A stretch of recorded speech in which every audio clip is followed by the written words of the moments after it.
Ok, il y a quelques jours, j'ai fait un épisode sur le mot so en anglais pour parler de tous ses sens. Mais j'en ai oublié un qui est assez important. Mais ce n'est pas seulement la conjonction donc qui permet de montrer une suite logique, mais ça permet aussi de dire afin de ou pour montrer un but. Comme par exemple dans ce cas-là.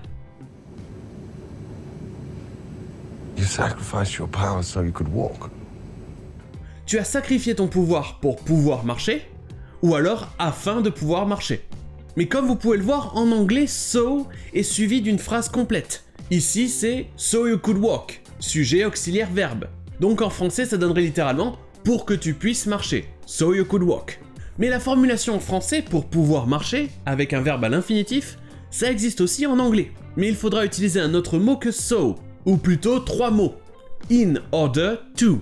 Bon, dans cet exemple, si vous voulez utiliser in order to et un verbe à l'infinitif, il faudra trouver autre chose pour le verbe pouvoir. Parce que can ou could, ce sont des auxiliaires, ça ne peut pas être des verbes à l'infinitif. Là, on pourrait utiliser be able to, qui veut dire être capable de.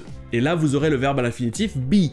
Donc là, ça donnera you sacrificed your power in order to be able to walk. Ça veut dire exactement la même chose que la phrase à la base, you sacrificed your power so you could walk, c'est juste moins joli, moins fluide. Et d'ailleurs, la même formulation avec so est utilisée pour la réponse.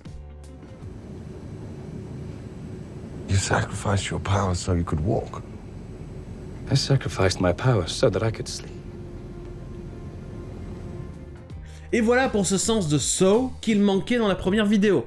Vous le trouverez moins en anglais, mais c'est quand même différent et important. Et il y avait une autre utilisation de so que je pensais avoir oublié. C'est dans so far. Mais à vrai dire, ce n'est pas un autre sens de so, c'est juste spécifique à une expression. So far. Mais ce n'est pas so far dans le sens qu'on a vu la dernière fois. So avec un adjectif qui veut dire tellement. Ce n'est pas tellement loin. Ça existe, so far, tellement loin, mais ce n'est pas de ça qu'on parle maintenant. Je parle de ce cas-là. Just tell me how much yours and I'll pay you back. So far, it's about $1.3 million. Littéralement ici, so far veut dire aussi loin. Mais ici, c'est dans le temps. Ça veut dire aussi loin qu'on est maintenant dans le temps. En clair, ça veut dire jusqu'à maintenant, ou alors pour l'instant. Dans l'extrait que j'ai passé de Catch Me If You Can, Arrête-moi si tu peux, on parle de la somme d'argent que le personnage de Leonardo DiCaprio a volé. Et comme il continue à le faire, on est en train de parler de la somme totale qu'il a volée jusqu'à maintenant. Ou pour l'instant. So far. Just tell me how much yours and I'll pay you back. So far, it's about $1.3 million. Et cette expression est très courante, et il y en a plein d'autres en anglais avec so. D'ailleurs, on en a vu une dans l'épisode sur forth. On parlait de and so forth. Mais comme la liste est super longue, je vais m'arrêter là aujourd'hui. Et sur ce, je vous dis à demain!